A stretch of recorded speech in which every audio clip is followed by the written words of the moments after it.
You know that one history fact you love to pull out at parties, the one that makes you sound smart? Maybe it's that Albert Einstein flunked math, Napoleon was super short, or that Marie Antoinette told the poor to let them eat cake. They're simple, bite-sized stories that make history feel neat and tidy. They're catchy, dramatic, and for the most part, they're just plain wrong. What if I told you that those stories, and a lot of the history you learned in school, are missing the best parts? That the real past is far weirder, more complicated, and way more interesting than those simple tales.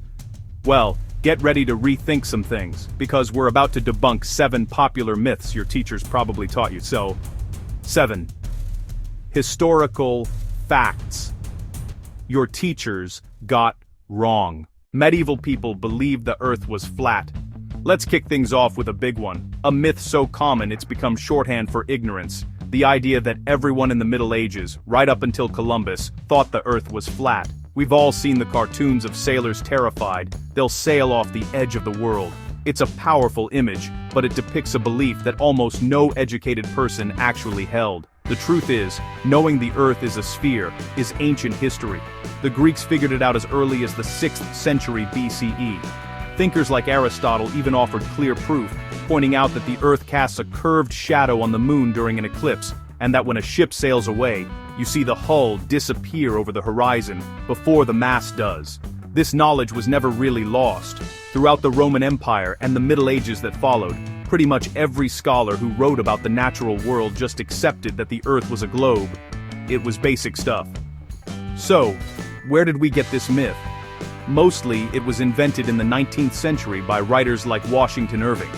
They wanted to paint the Middle Ages as a dark age of superstition to make guys like Christopher Columbus seem even more heroic for proving the world was round. But the debate Columbus was having wasn't about the Earth's shape, it was about its size. He seriously lowballed the planet's circumference and thought he could get to Asia much faster. So the next time someone brings up medieval flat earthers, you can let them know that whole idea is a modern invention. The Great Chicago Fire was started by Mrs. O'Leary's cow. It's one of the most famous disaster stories in American history. On the night of October 8, 1871, a woman named Catherine O'Leary is in her barn, and her cow kicks over a lantern. The fire grows into the Great Chicago Fire, a blaze that killed hundreds and left 100,000 people without a home. It's a simple, memorable story, and it was completely made up. The fire did start in or near the O'Leary's barn, but there's zero evidence Mrs. O'Leary or her cow had anything to do with it. The story was invented by a journalist who later admitted that he and his buddies thought it made for more colorful copy. The real story is much darker. The reason the myth stuck wasn't just because it was catchy, it played right into the ugly prejudices of the time. Catherine O'Leary was a poor Irish Catholic immigrant, and the story of the clumsy Irish woman and her cow was an easy scapegoat for a terrified city.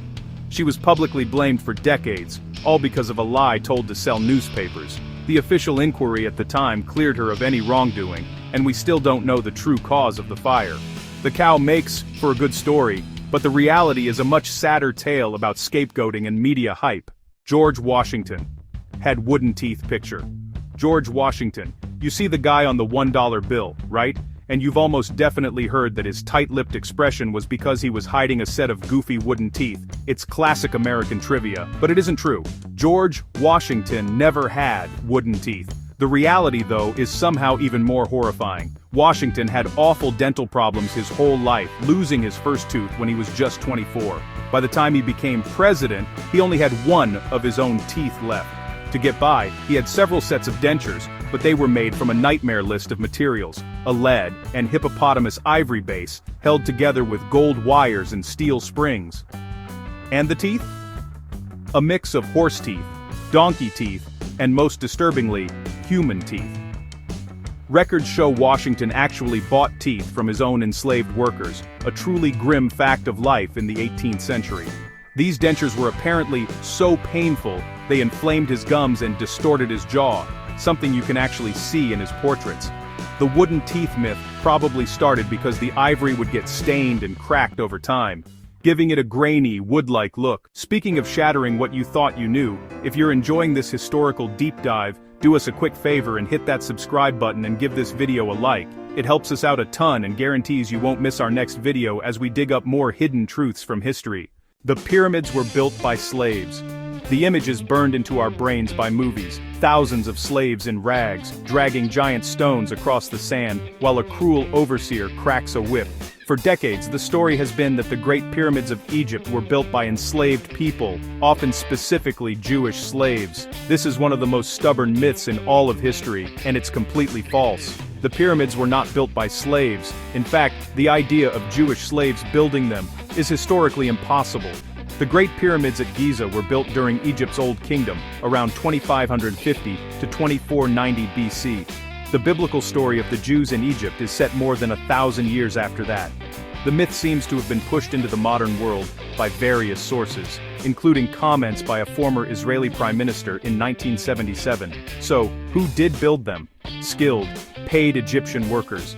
Archaeologists have literally unearthed the village where the pyramid builders lived. And the evidence is incredible. They found that these workers were not only paid but were respected members of society. Their tombs were even placed in a position of honor right next to the pyramids. Analysis of bones found at the site shows they were eating prime cuts of beef, a luxury no slave would ever get. They had good housing, medical care, and even organized themselves into work crews with cool names like the Friends of Khufu Gang. These weren't slaves, they were dedicated professionals working on a national project they were proud of. The Library of Alexandria was burned down in one catastrophic fire. You've probably heard the dramatic version of the story. One devastating inferno destroyed the Library of Alexandria, wiping out the accumulated knowledge of the ancient world in a single tragic moment. It's cinematic. It's symbolic. It feels like the perfect metaphor for lost wisdom. But it's almost certainly wrong. There is no solid historical evidence pointing to one massive civilization-ending fire that erased the library overnight. Instead, most historians believe the library's destruction was a slow decline that unfolded over centuries.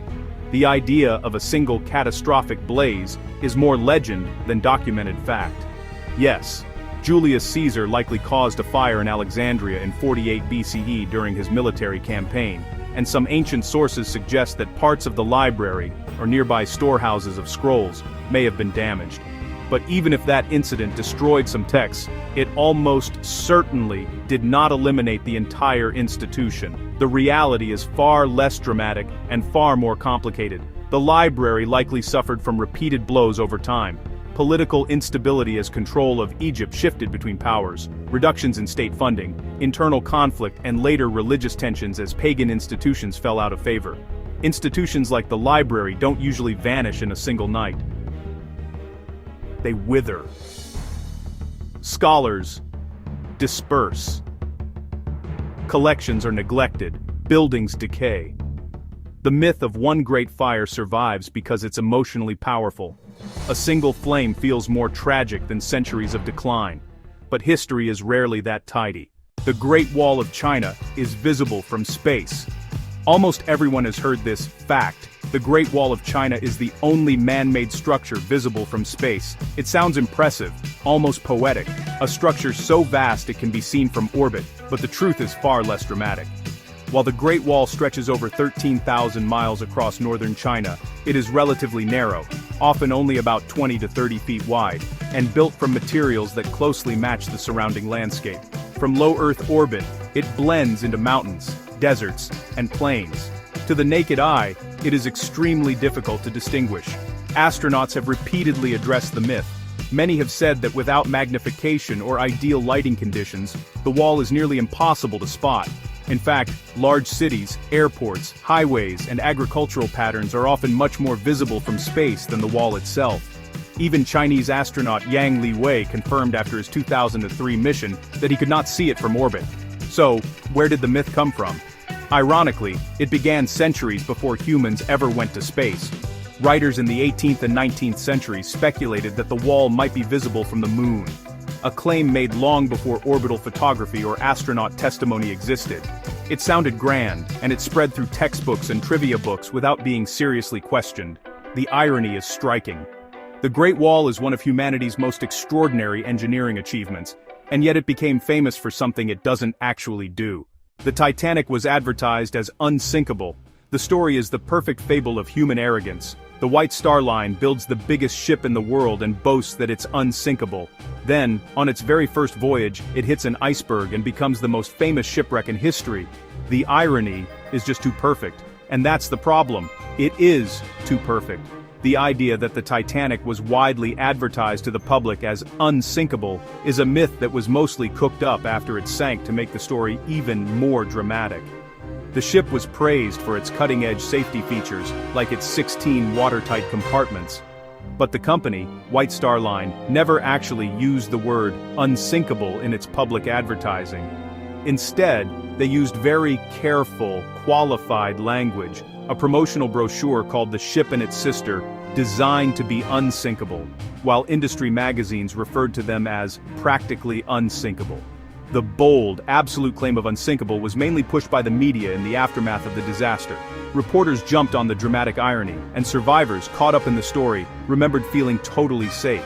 The myth was then cemented in our culture forever by James Cameron's 1997 movie, which has characters calling the ship unsinkable. The real marketing for the Titanic focused on its incredible size and luxury, not on an impossible promise it couldn't keep. So, from the shape of the planet to the fate of the Titanic, it's clear that the history we think we know is often just the simplest, most dramatic version of the story. The truth is rarely that neat, but it's almost always more fascinating. The past isn't just a list of facts. It's a sprawling, messy, and deeply human story that we're always re-examining. Thanks for joining us on this myth-busting journey. What are some other historical facts you've heard that sound a little too neat to be true?